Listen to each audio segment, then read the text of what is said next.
السلام علیکم، میں ڈاکٹر ذاکر یونان سے، اور 20 مارچ کے اہم واقعات۔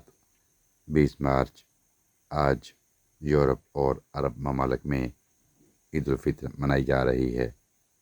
20 مارچ یہ دن لوگ کہانیاں سنا کر منایا جاتا ہے۔ 20 مارچ تیونس نے فرانس سے آزادی حاصل کی۔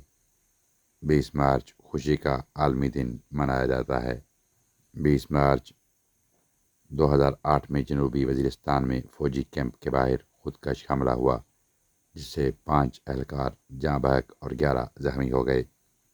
20 مارچ 1739 میں نادر شاہ نے ہندوستان کے شہر دہلی پر قبضہ کر لیا۔